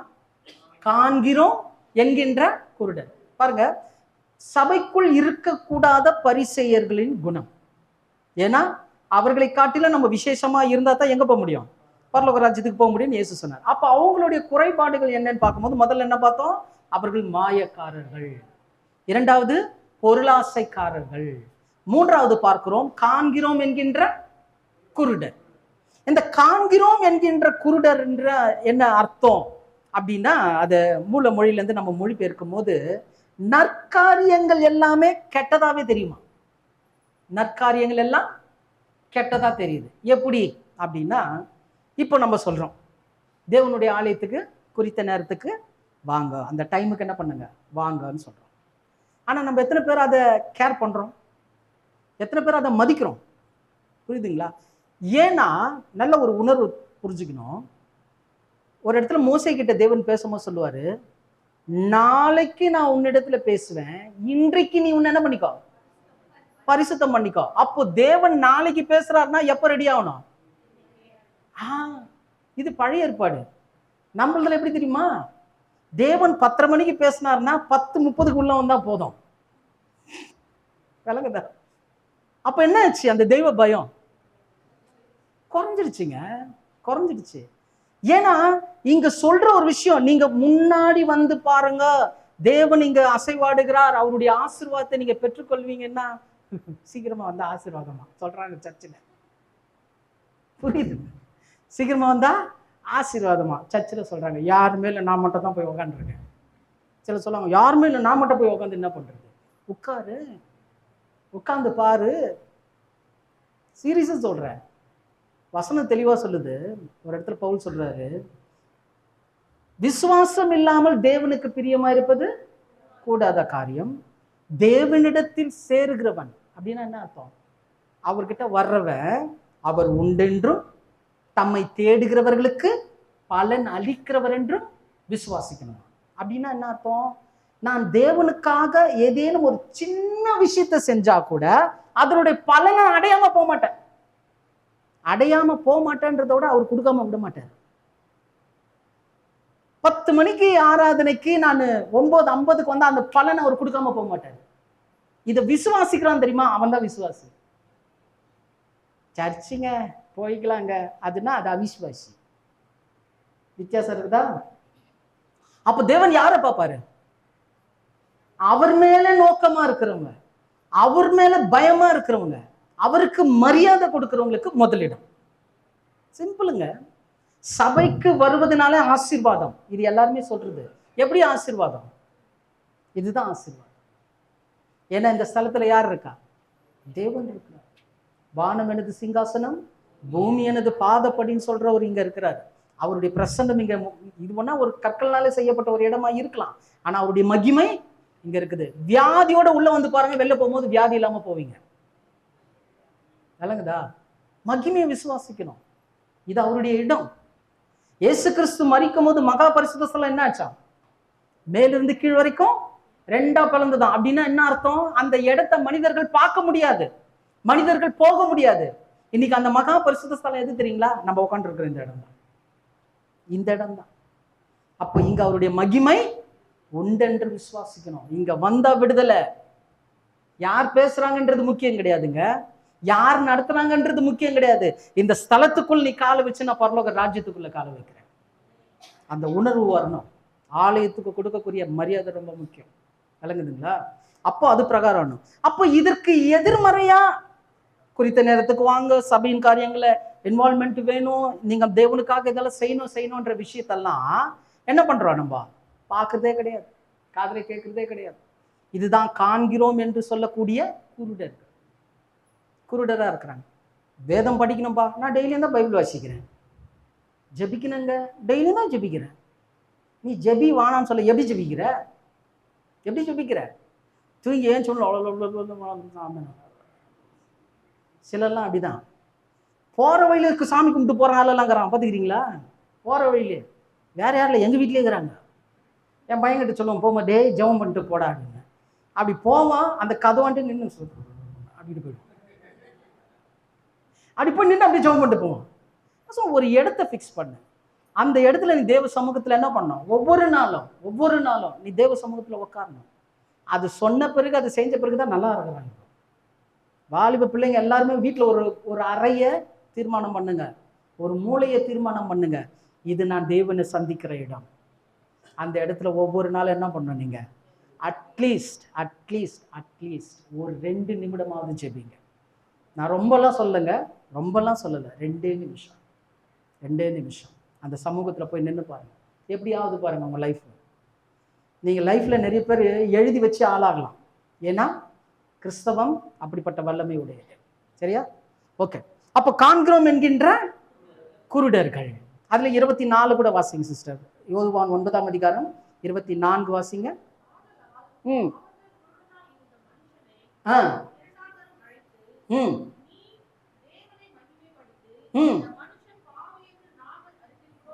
யார சொல்றாங்க தெரியுமா? இந்த குருடனை சுகப்படுத்தினார் பாருங்க, இயேசு சொல்றாங்க, இந்த மனுஷன் பாவி என்று நாங்கள் அறிந்திருக்கிறோம். இயேசு சொல்றாங்க.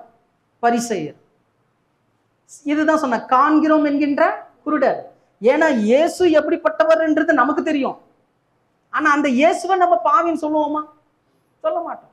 ஆனா அவன் தான் சொல்றான், பாவின்னு சொல்றான். அப்ப என்ன அர்த்தம்? நல்லதெல்லாம் கெட்டதா தெரியும். தான் காண்கின்ற குருடர். நல்லங்கதா? நல்லதெல்லாம் கெட்டதான் தெரியும். அப்ப இது என்னன்னு ரொம்ப விளக்கி காட்டணும்னு அவசியம் கிடையாது. உங்களுக்கே தெரியும். உங்களுக்கு வர ஆலோசனைகள், வேத வசனத்தை படிக்கும் போது வரக்கூடிய எச்சரிப்புகள் இல்லையா, சபை மூலமா கொடுக்கக்கூடிய உபதேசங்கள், ஆலோசனைகள், இது எல்லாமே நம்முடைய காரியங்கள். இதை பார்த்தும் பார்க்காம கேட்டும் கேட்காம போறோம் பார்த்தீங்களா? இவங்க தான் காண்கின்றோம் என்கின்ற குருடர். இல்லைங்கதா? காண்கின்றோம் என்கின்ற குருடர். சரி, 4வதாக பார்க்கிறோம் மத்தேயு 23ஆம் அதிகாரம் 2:3. மத்தேயு 23:2-3.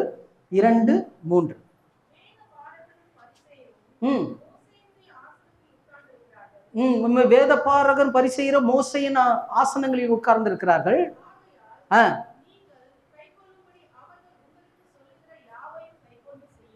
நீங்கள் சொல்லுகிறது எல்லாம் கை கொண்டு செய்யுங்கள். அவர்கள் சொல்லுகிறது எல்லாவற்றையும் கை கொண்டு செய்யுங்கள். அவர்கள் செய்கையின்படி செய்யாதிருக்கிறார்கள், ஏனெனில் சொல்லுகிறார்கள். இதுதாங்க, சொல்லியும் செய்யாதிருக்கிறார்கள். இதான் பரிசேயரின் 4வது குணம். சரியா? பரிசேயரின் 4வது குணம். முதல் குணம் என்னங்க? மாயக்காரர். 2வது பொருளாசைக்காரர். 3வது காண்கிறோம் என்கின்ற குருடர். 4வதாக பார்க்கிறோம், சொல்லியும் செய்யாதிருக்கிறவர்கள் தான் பரிசேயர் குணம். இப்ப சபையில இருக்குதா சொல்லியும் செய்யாதிருக்கிறது? சில நேரத்துல எல்லாம் சத்தியத்தை கேட்கும் போது நம்மளுக்கு என்ன ஆகுது? எங்கிருந்து வரமோ தெரியல, திடீர்னு எழுச்சி 10 பேர் அடிக்கிற மாதிரி பலம் வந்துடும். ஆண்டவரே என்ன பண்ண போறேன், இனிமேல் நான் தேவனுக்காக வாழப் போகிறேன், நான் இப்படி இருப்பேன், நான் அப்படி இருப்பேன், அதாக்கம் இதாக்கம் எல்லாம் சொல்லிவிட்டு வெளியே போய் காலை வச்ச உடனே முடிஞ்சு போச்சு. சொல்லியும் செய்யாதிருக்கிறது. ஒரு தீர்மானம் எடுத்தீங்கன்னா செய்யறேன்றதை விட செய்யறதுக்கு பலன் கூட ஆண்டவரேன்னு கேளுங்க. கலங்குதா? இன்று முதல் நான் ஜெபிக்க போகிறேன், அதுக்கு எனக்கு உதவி செய்ய ஆண்டவரே. இன்று முதல் நான் பைபிள் வாசிக்க போறேன், டெய்லியும் பைபிள் வாசிக்க போறேன், அதுக்கு எனக்கு உதவி செய்ய. நான் செய்கிறேன் ஆண்டவரே, நான் செய்யறேன்பா, நான் பண்றேன்பா, நான் இப்படியே பண்றேன்பா, அப்படி பண்றேன்பா எல்லாம் சொல்லிவிட்டு அதை செய்யாம விட்டா சாபம். கலங்குதா? அதை நீங்க யாரை ஏமாத்துறீங்க? நம்மளை ஏமாத்திக்கிறோம். நம்ம ஏன் தேவனை ஏமாத்திக்கிறோம்? அவருக்கு தெரியும், உன்னை நீயே ஏமாத்தி கொள்ளுகிறாய் மகளே மகனே. சரியா? அப்போ என்னது? சொல்லியும் செய்யாதிருக்கிறாங்க. அநேக தீர்மானங்கள் எடுக்கிறோம். எல்லாம் கரெக்டா டிசம்பர் 31 தான் எடுப்பாங்க. இப்பெல்லாம் மாறி போச்சு. ஒவ்வொரு செய்திக்கு எடுக்க ஆரம்பிச்சிட்டாங்க. செய்தி முடிஞ்ச உடனே ஆண்டவரே நான் மாத்திடலாம் ஆண்டவரே. அதுக்கப்புறம் என்ன ஆயிடுது? மாறிடுது, எல்லாம் மாறிடுது. ஆனா இந்த சொல் இருக்கு பாருங்க, நம்ம சொல்றோம் இல்லையா, நான் இதை செய்யறேன். அந்த சொல் தவறிட்டா அவன் எப்படிப்பட்டவனா இருக்கிறான்னா, யாக்கோபு 3ஆம் அதிகாரம் 2வது வசனம் வாசிங்க. யாக்கோபு 3:2.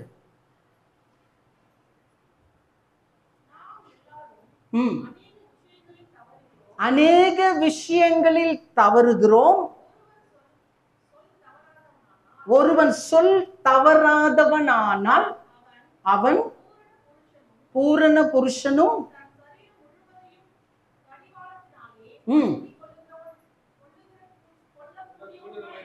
தன் சரீரம் முழுவதையும் கடிவாளத்துக்கு அடக்கி கொள்ளுகிறவனா இருக்கிறானா, பூரண புருஷனா இருக்கிறானா. யாரு? சொல் தவறாதவன். தேவன் சொல்றாரு, நீ சொல்ற சொல்ல காப்பாத்தினா என் முன்னாடி நீ என்னவா இருக்கிற? பூரண புருஷன், த பர்ஃபெக்ட் மேன். பூரண புருஷன், பரிபூர்ணமான மனுஷன். அப்போ சொல் தவறிட்டா அவன் என்னவா இல்லை? பூர்ண புருஷனா இல்லை. அப்போ தீர்மானம் பண்ணீங்க, இனிமே எதையும் வாய் விட்டுறக்கூடாது. இனிமே வாய் விட்டா விட என்ன பண்ணோம்? ஆண்டவரே எனக்கு உதவி செய்யுங்க, உதவி செய்யுங்க. தீர்மானம் எடுக்கிறது தப்பு இல்லை, எடுத்த தீர்மானத்தில் நிற்கிறதுக்கு தேவனிடத்திலிருந்து உதவி கேட்கணும். புரியுதுங்களா? எடுத்த தீர்மானத்தில் நான் நிற்கணும் ஆண்டவரே அப்படின்னு உதவி செய்யணும். தீர்மானம் தான் உங்களுடைய வாழ்க்கையில் ஆசீர்வாதத்தை கொடுக்கும். நான் ஒரு தீர்மானமும் எடுக்கலாம், அப்படியே நான் பிளைண்டாக போறேன்னா அது ஆகாதுங்க. இன்னைக்கு ஒரு செய்தியை கேட்குறீங்களா, ஒரு தீர்மானம் எடுங்க. இந்த செய்தியிலேருந்து நீங்கள் ஒரு தீர்மானம் எடுங்க, நான் இதை செய்யணும், அது செய்யறதுக்கு எனக்கு உதவி செய்யுங்க ஆண்டவரேன்னு கேளுங்க, கர்த்தர் உதவி செய்வார். இப்படி ஒவ்வொரு வாரமும் கடந்து போகும்போது ஒரு காலகட்டம் வரும்போது தேவன் விரும்புகிற பரிபூர்ண மனுஷனாக நம்ம மாறிடுவோம். அவருடைய பாசத்துக்கும் அவருடைய உரிமைக்குரியவர்களாக நம்ம மாறிட்டா அதுக்கப்புறம் என்ன பிரச்சனை இருக்குதுங்க? கர்த்தர் எல்லாவற்றையும் நமக்கு அதனதின் காலத்தில் நேர்த்தியாய் செய்கிறவராக இருக்கிறார். ஸோ இதை தெளிவாக புரிஞ்சுக்கணும். 5வதாக மத்தேயு 23ஆம் அதிகாரம் 26-27. மத்தேயு 23ஆம் அதிகாரம் 26-27.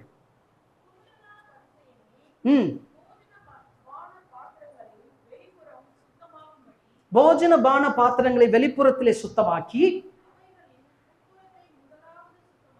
உட்புறத்தை முதலாவது சுத்தமாக்கு. வேத பாரகரே, பரிசேயரே, உங்களுக்கு ஐயோ, எங்க எப்படியா வெள்ளையடிக்கப்பட்ட கல்லறைக்கு ஒப்பாயிருக்கிறீர்கள். புறம்பே அலங்காரமாய் காணப்பட்டாலும் உள்ளேயோ எலும்புகளினாலும்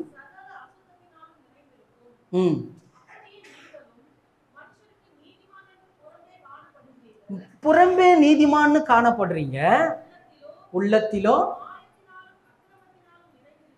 பாத்தீங்களா? எனக்கு அருமையான தேவ ஜனமே, தற்கால சபையில இருக்கக்கூடிய பரிசேயரின் குணங்கள் அது நமக்குள்ள இருக்குதான்றதை தான் பார்த்துட்டு இருக்கிறோம் 6 காரியத்துல. அதுல முதலாவதாக பார்த்தோம் மாயக்காரர். நம்ம மாயக்காரர் மாதிரி இருக்கிறோமா? இரண்டாவதாக பார்த்தோம் பொருளாசைக்காரர். நம்ம பொருளாசைக்குரிய காரியங்கள்ல இருக்கிறோமா? மூன்றாவது பார்க்கிறோம் காண்கிறோம் என்கின்ற குருடர். அப்படிப்பட்ட சூழல் நம்ம இருக்கிறோமா? சொல்லியும் செய்யாதிருக்கிறவர்களை போல இருக்கிறோமா? கடைசி 5வதாக பார்க்கிறோம் வெள்ளை அடிக்கப்பட்ட கல்லறைகள். வெள்ளை அடிக்கப்பட்ட கல்லறை, இது ரொம்ப முக்கியம், ரொம்ப முக்கியம். ஏன்னா இந்த கல்லறை பார்க்கும்போது பெயிண்ட் பண்ணி நல்லா அதை ஜோடிச்சு வச்சிருப்பாங்க, பார்த்துருப்பீங்க. நல்லா கல்லறையை நல்லா ஜோடிச்சு வச்சிருப்பாங்க. மேல இருந்து பார்க்கும்போது அவ்வளோ அழகா இருக்கும். அதை நோண்டி உள்ள பார்த்தா புரியுதா? அவ்வளோ அசுத்தமும் அவ்வளோ மோசமானதா இருக்கும். அப்போ உள்ள என்னது அசுத்தம், வெளியில என்னது சுத்தம்.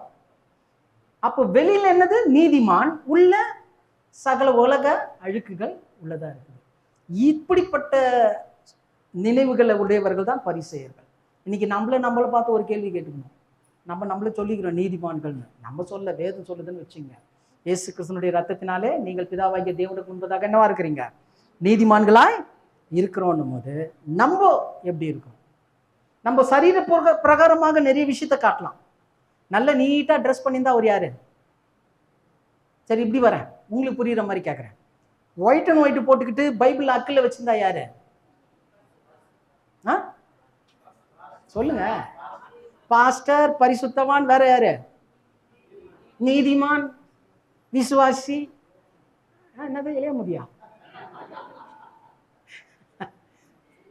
ஒரே வார்த்தையில சொல்லணும்னா நல்லவன். எப்படி நல்லவன்? எப்படி ஒயிட் அண்ட் ஒயிட் போட்டு அக்கில் பைபிள் வச்சா யாரவன்? நல்லவன். இப்போ இப்படி வருவோம், ஒரு சின்ன பனின் ஒன்று போட்டுக்கிட்டு லுங்கி தூக்கி கட்டிக்கிட்டு கையில ஒரு பாட்டில் வச்சிருந்தா இதுக்கே தாங்கல, அவன் யாரு? கெட்டவன். கரெக்டா? கரெக்டா? பாஸ்டருக்கு அந்த ட்ரெஸ் போட்டா, ஒரு பாஸ்டருக்கு சின்ன பனின் போட்டு லுங்கிய கட்டி கையில பாட்டில கொடுத்தா அவர் என்னவா ஆவாரு? பாஸ்டரா இருந்தா கூட அவரை நம்ம என்னதான் சொல்லுவான்? இந்த பொரியா நல்லா இருந்தா குடிகாரனா மாறிட்டாயா? ஒரு குடிகாரனை கூட்டிட்டு வந்து ஒயிட் அண்ட் ஒயிட் போட்டு அக்கல்ல பைபிள கொடுத்தா பர்ற குடிகாரனா இருந்தவன் என்ன ஆயிட்டான்? நல்லவன் ஆயிட்டான். புரியுதா? அப்ப அப்பியரன்ஸ், வெளி தோற்றம் நீங்கள் யார் என்பதை காட்டுகிறது, உள் தோற்றம் காட்டாது. ஆனா தேவன் பார்க்கறது எது தெரியுமா? உள் தோற்றம் தாங்க, வெளி தோற்றம் இல்லை. வெளி தோற்றம் கிடையாது, உள் தோற்றத்தை தான் பார்க்குறாரு. அப்போ நம்ம எவ்வளோ சுத்தமா இருக்கணும் இல்லையா? எவ்வளோ சுத்தமா இருக்கணும். புரியுதுங்களா நான் சொல்றது? விளங்குதா? அப்போ பகட்டா வெளியில நம்ம என்ன பண்ணக்கூடாது, காட்டுறதுல பிரயோஜனமே இல்லைங்க. தேவன் நம்மை கூர்ந்து கவனிக்கிறார். அதான் சொல்றேன்னு, ஒருத்தரை ஏமாத்தணும்னா ரொம்ப சுலபமா ஏமாத்திடலாம். அப்படியே அமைதியா நல்லா இருக்கீங்களா, சாப்பிட்டீங்களா, பண்ணீங்களா அப்படின்னா அவர் யாரு? நல்ல மனுஷையா, அருமையா பேசுறாரியா. இதை சொல்லுவோம், சாப்பிட்டியா நீ, என்ன பண்ற, சீக்கிரம் கிளம்பு அப்படின்னா அவரா பயங்கரமான. ஏன் சொல்றோம்? பேச்சு, அந்த கேரக்டர் வைஸ் குணங்களை வச்சு நம்ம அப்படி சொல்றோம். ஆனா புரிஞ்சுக்குங்க, வெள்ளை அடிக்கப்பட்ட கல்லறைன்னும் போது மேல வரைக்கும் சுத்தம், உள்ள அசுத்தம் இருக்க கூடாது. தேவன் நமக்கு கொடுத்த பரிசுத்தம் பரிசுத்தமே. நீங்களும் நானும் தேவனுடைய ஆலயம் தான். இந்த ஆலயத்துக்குள்ள யார் தான் இருக்கிறார்? தேவன் இருக்கிறார். இயேசு குடிக்கொண்டிருக்கிறார். தம்முடைய பரிசுத்த ஆவியை நமக்கு கொடுத்திருக்கிறார். அப்ப அந்த அப்பியரன்ஸ் உள்ள என்ன இருக்குதோ அதுதான் வெளியில தெரியணும். சரிங்களா? அப்ப அது உள்ள இருக்கிறது வெளியில தெரியலன்னா அது வேற. வெளியில மட்டும் சுத்தமா காமிச்சிட்டு உள்ள நம்ம என்ன பண்ணக்கூடாது, அசுத்தங்களை வைத்துக்கொள்ள கூடாது. கடைசியாக நற்செய்தி, லாஸ்ட் பாயிண்ட், செய்தி முடிய போகுது. மத்தேயு 23ஆம் அதிகாரம் 23வது வசனத்தை வாசிக்க பார்ப்பாங்க. மத்தேயு 23:23. பரிசேயரே உங்களுக்கு ஐயோ, ஒற்றாந்தலத்தினாலும் வெந்தயத்தினாலும் சீரகத்தினாலும் தசமபாகம் செலுத்தி நியாயப்பிரமாணத்தில் நீதியையும் இரக்கத்தையும் விசுவாசத்தையும் விட்டு விட்டீர்கள். கடைசியாக பார்க்கிறோம், விட்டு விடுகிறவர்கள், விட்டு விடுகிறவர்கள் அல்லது விட்டு விலகுகிறவர்கள். ஏன்னா எல்லாம் பார்த்தாங்க, தசமபாகம் கொடுக்கணும். அதுவும் எதுல எல்லாம் தசமபாகம் கொடுத்தாங்களாம்? வெந்தயம், சீரகம், புரியுதுங்களா? சின்ன பொருள்ல இருந்து கூட என்ன பண்ணாங்க, தேவனுக்குன்னு அவ்வளவு பர்ஃபெக்டா தசமபாகம் கொடுத்துட்டு வேதம் என்ன கற்பிக்குதோ நீதி, இரக்கம், விசுவாசத்தை என்ன பண்ணிடுறோம், விட்டுடுறோம். இது ரொம்ப முக்கியங்க. ஏன்னா இன்னைக்கு நிறைய பேர் நம்ம சபைக்கு வரோம், சத்தியத்தை கேட்கிறோம், எல்லாம் பண்றோம். வசனத்தை கேட்டா வசனம் உங்க வாழ்க்கையில கிரியை செஞ்சிடும்னு நினைக்கிறீங்க, அது தப்பு. வசனத்தை கேட்கறதுனால உங்க வாழ்க்கை மாறாது. கேட்ட வசனத்தின்படி நீங்க செய்யும் போதுதான் வாழ்க்கை மாறும். விளங்குதா? ஹலோ, தமிழ்ல தானே பேசுறேன், புரியுதுங்களா? வசனத்தை கேட்கறதுனால உங்க வாழ்க்கை மாறாது, கேட்ட வசனத்தின்படி நடக்கும் போது தான் வாழ்க்கை மாறும். விளங்குதுங்களா? அது ரொம்ப முக்கியம்.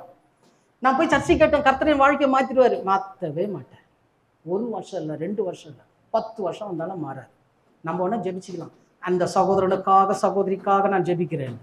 ஆனா தேவனை பொறுத்த வரைக்கும் என்னதான், வசனத்தின்படி செய்யணும். அதான் ரொம்ப முக்கியம். அப்ப என்ன பண்ணக்கூடாது, விட்டு விலகுகிறவர்களா இருக்கக்கூடாது. விட்டு விலகுகிறவர்களா இருக்கா. நீதி ரொம்ப முக்கியம். நான் கிறிஸ்தவனா இருக்கிறேன்னா இந்த உலகம் உங்களை பார்க்குது, இந்த உலகம் உங்களை பார்க்குது, நீ எப்படி இருக்கிற, நீதியா நடக்கிறியா அநீதியா நடக்கிறியான்றத உலகம் பார்க்குது. உலகம் பார்க்குதுன்றதை விட பக்கத்து வீட்டுக்காரன் பார்க்கறான், பக்கத்து வீட்டுக்காரன் பார்க்கறான்றதை விட சொந்தக்காரங்க பார்க்கறாங்க, சொந்தக்காரங்க பார்க்கறாங்கன்றதை விட தேவன் பார்க்கிறார். எத்தனை பேர் ஆமென் சொல்றீங்க? அப்ப அந்த நீதி ரொம்ப முக்கியமானதா இருக்கிறது. 2வது என்னதுங்க, இரக்கம். அது ஒரு வசனம் வாசித்திருக்க, மத்தேயு 5ஆம் அதிகாரம் 7வது வசனம். மத்தேயு 5:7. இரக்கம் உள்ளவர்கள் பாக்கியவான்கள், அவர்கள் என்ன பண்ணுவாங்களா? அப்போ இரக்கம் உள்ளவர்கள் பாக்கியவான்கள், அவர்கள் என்ன பண்ணுவாங்க? இரக்கம் பெறுவார்கள்னா முதல்ல நீதியை விட்டு விடக்கூடாது, 2வது இரக்கத்தை விட்டு விடுவா. இந்த இரக்கம் உள்ளவர்கள்னும் போது இப்போ கொஞ்சம் பாருங்களேன், நிறைய பேர் குடும்பத்துல சொல்ற மிகப்பெரிய ஒரு கம்ப்ளைண்ட் என்ன தெரியுமா, எங்க வீட்டுல எப்பவுமே சண்டை நடந்துகிட்டே இருக்குதுங்க. அந்த மாதிரி யாராவது இருக்கீங்களா? எங்க வீட்டுல சந்தோஷமே இல்லைங்க, எங்க வீட்டுல சமாதானமே இல்லைங்க அப்படின்றீங்களே. சில சொல்லுவாங்க வீட்டுல இதுவே இல்லைன்னு. ஏன் இல்லை, ஏன் இல்லைன்னு என்னைக்காவது யோசனை பண்ணிருக்கீங்களா? ஏன் தெரியுமா? இறக்க குணம் நம்மளுக்கு இல்லை. உங்களுக்கு எதிரடியா பேசுறவங்க, அது கணவனோ மனைவியோ பிள்ளைகளோ பெற்றோர்களோ யாரா இருந்தாலும் அவங்களுக்கு முதல்ல இரக்கம் காட்ட கத்துக்குங்க, இரக்கம் காட்ட கத்துங்க. ஏதோ ஒரு விதத்துல அவங்க பாதிக்கப்பட்டிருக்கிறாங்க, அதனால கோபத்துல பேசுறாங்க. அந்த புரிதல் நம்மளுக்கு வரலன்னா, அந்த புரிதல் வந்த பிறகு நம்ம அவங்களுக்கு இரக்கம் காட்டலன்னா அங்க சமாதானம் இருக்காது. புரியுதுங்களா? ஆனாதான் இயேசு சொன்னாரு, இரக்கம் உள்ளவர்கள் இரக்கம் பெறுவார்கள். ரொம்ப முக்கியம், இரக்கம் பெறுவார்கள். இன்னைக்கு நம்ம மத்தவங்க மேல காட்டுற இரக்கம் நம்ம தேவனுக்கு விரோதமா செய்யும் போது தேவன் நம்ம மீது காட்டுவார் அந்த இரக்கம். இவன் பலவீனத்தினால செஞ்சுட்டான், இவனுக்கு நான் இறங்குறேன். விளங்குதா? புரியுதுங்களா? கடைசி ஒரு வசனத்தை வாசித்து முடிக்கலாம். 1 யோவான் 5ஆம் அதிகாரம் 4வது விசுவாசத்தை குறித்து சொல்றாங்க. 1 யோவான் 5:4.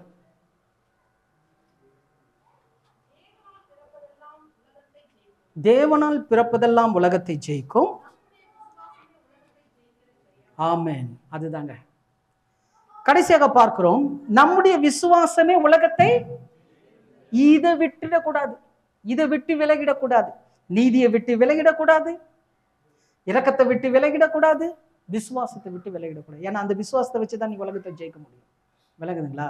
அப்போ விட்டு விடுகிறவர்களா இராமல், விட்டு விலகுகிறவர்களா இராமல். இதெல்லாம் பரிசேயர்களுடைய குணம். முதல்ல என்ன பார்த்தோம்? மாயக்காரர். 2வதாக பொருளாசைக்காரர். மூன்றாவதாக காண்கிறோம் என்கின்ற குருடர். நான்காவதாக சொல்லியும் செய்யாதிருக்கிறவர்.